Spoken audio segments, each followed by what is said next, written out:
Hey, legal rebels. Thanks for tuning in to LawDroid Manifesto, a rallying cry for legal innovation. I'm Tom Martin, and today we're going to talk about AI in the law, the challenge for our generation, where when we come back, I'm going to share with you an old story that sheds some light on our current moment.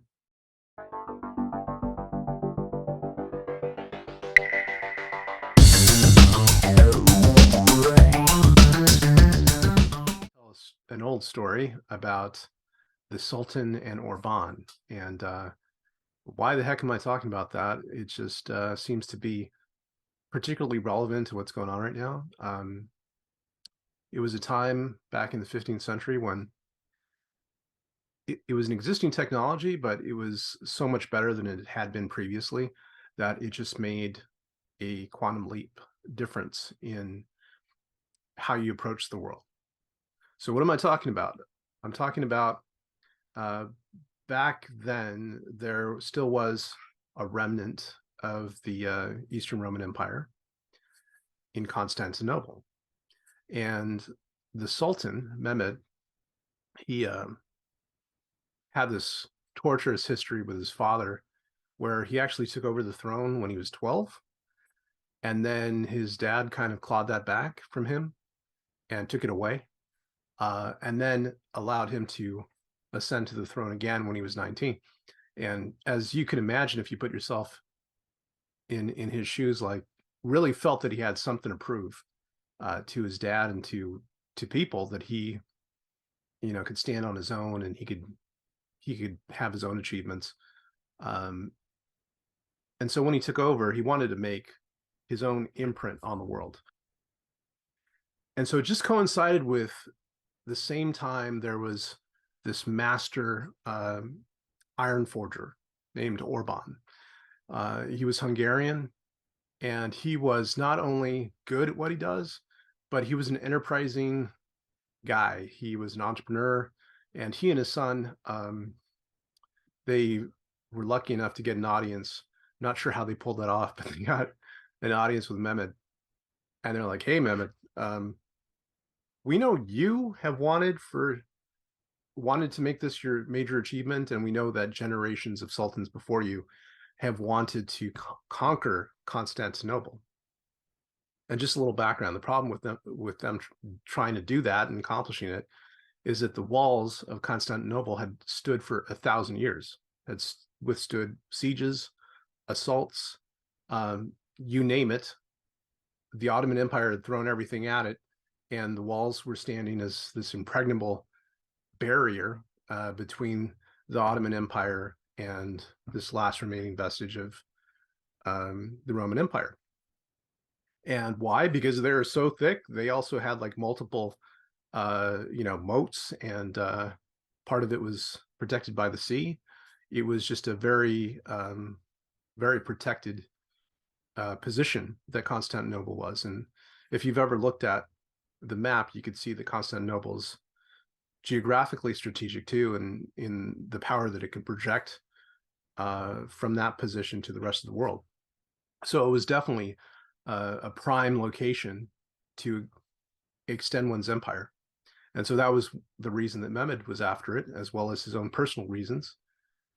And so Orban gets this audience with Mehmed and is like, "Hey, I can create this super weapon for you, the super gun that no one has achieved before, and we can project these gigantic cannonballs against Constantinople that they're so large." I think the way you put it was that they can take down the walls of Babylon. Mehmed was pretty impressed. Orban said, well, Mehmed, to his credit, was like, "Why are you talking to me? You're Hungarian, you're Christian, so why aren't you trying to sell this to, um, you know, the Roman Emperor?" And Orban basically was like, "He's not willing to pay my price. I'm here to be an enterprising businessman, and he just couldn't meet my price." And Mehmed said pretty much, "Look, if you could do this for me, I'm willing to pay you 4 times what you want." And with that, Orban was overjoyed, as was his son. But the catch was that Mehmed needed it done very quickly. So that's a tale old as time for other vendors and entrepreneurs out there, that a client sometimes wants something under the gun. And so then he takes it to task and he builds this cannon, and the rest, as they say, is history. The walls of Constantinople fell, and Mehmed became known as Mehmed the Conqueror. So why on earth am I telling you this story about the fall of Constantinople? Well, it's because I believe that the practice of law, as it currently stands, is like Constantinople. Um, the practice of law stood for, not in the same form, but it stood for about 2,000 years. Emperor Claudius, legalized advocacy, where someone can represent someone else and get paid. So that's, before then, you weren't allowed to get paid for it. But Claudius legalized that. And so essentially it became a profession at that point. And it stood that way for 2,000 years. And it's gotten obviously more and more regulated and professional over time, one would hope, and it has. And so it has this wall, it has this moat, and the moat is UPL, the unlawful practice of law, which is ambiguously defined. And there's, of course, a counterweight to that, which is the First Amendment and free speech, freedom of association, and the ability to, defend oneself. So there's this tension that I believe is going to play out right now between these two competing things. And what's going to force the issue and what's going to explode the walls that currently exist in the practice of law is going to be AI. And we've had tangible evidence of how this is going to play out with ChatGPT, because it's the first time that we've had such a fluent and intelligent interaction with artificial intelligence. My company, LawDroid, was founded 7 years ago now, and that was right when chatbots were becoming popular. And back then, and up until recently, it was mostly choose your own adventure. It was conditional logic, and at best, natural language processing. So similar phrasings and serving up answers based on similar questions, that kind of thing.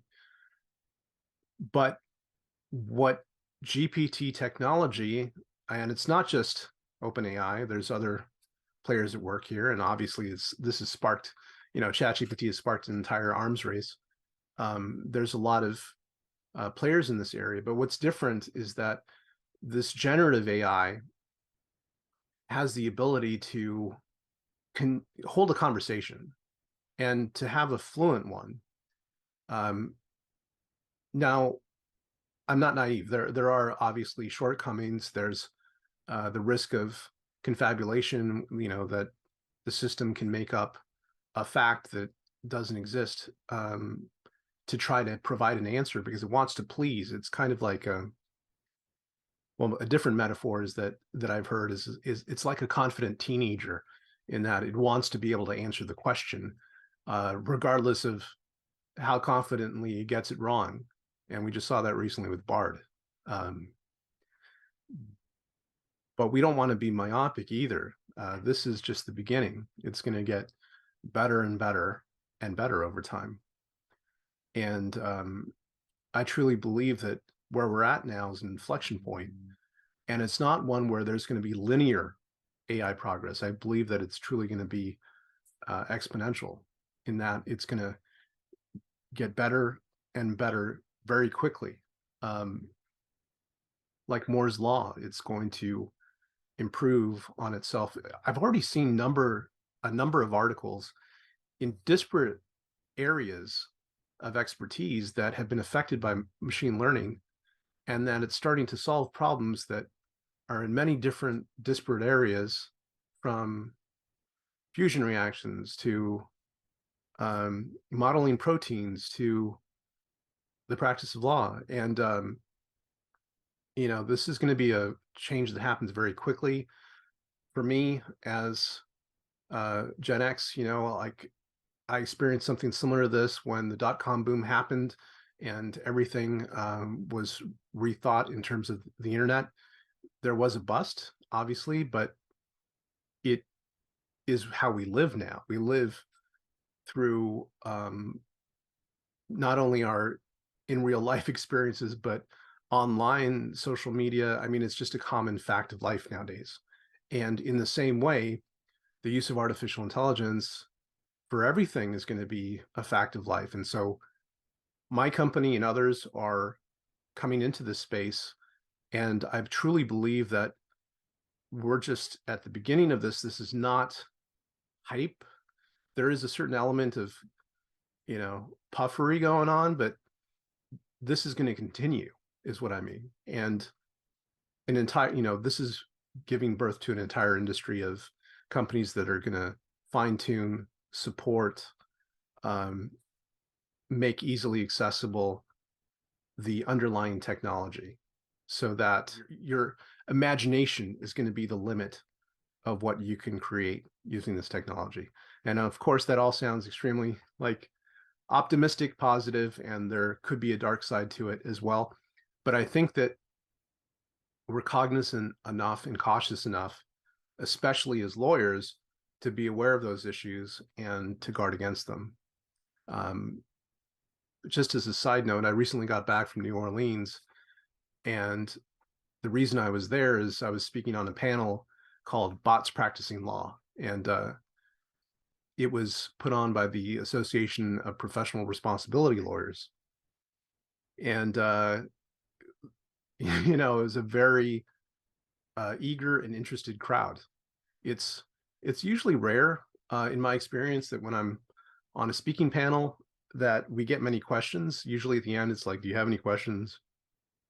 Do you have any questions? Kind of a Bueller, aging myself there, but kind of a Bueller moment. And there were questions throughout. People were engaged. They were not even waiting to the end. They were just jumping into our talk throughout, asking questions. And people are very eager to understand. And there were some misconceptions for sure about the technology and what it can do. But I think everybody was on the same page of wanting to better understand it and knowing that there's going to be a place for this. We just haven't figured it out yet. And so getting back to my post about AI and the law, the challenge for our generation. So that challenge, to be clear, is that we must expand our notion of the practice of law. And how do we expand it? Well, essentially the conceptual change or the conceptual improvement that we need to face as the challenge of our generation is moving from a one-to-one relationship where it's been up until this point, where you have one attorney and one client, to a one-to-many relationship or many-to-many relationship. And the clincher, like the root of the problem, is that we've never done it that way before. And also, how do we do it that way before and continue to safeguard people? So all of the rules of the unlawful practice of law and our ethics rules are written for the one-to-one relationship between an attorney and a client. But how do we enforce the same concerns about doing right by our clients when it's one-to-many? And there are going to be a great number of companies and entrepreneurs that use this new technology to address the unmet needs of the great majority of the population that can't afford lawyers. And it's unavoidable that that's going to create problems with the existing regulations and ethics of law. So I think, especially based on conversations I've had with state regulators and also professional responsibility lawyers, that there has to be a change. We're just not sure what it is yet. And I think the way that we all learn is unfortunately through the experience of somebody going too far and there being a pushback from that and then trying to come up with rules based on the concrete example of what happened. And so that still needs to play out. But I think that there's going to be a number of opportunities to meet people where they're at with this technology and to improve everyone's ability to access the law. So that's what I believe is the challenge of our generation. And it's going to be a dramatic story to watch. I think that everyone will benefit from it eventually, but there's no clear answers right now. And I know we're all looking for those answers. And the best I could say is that we'll find them together. Thank you so much for watching LawDroid Manifesto, a rallying cry for legal innovation.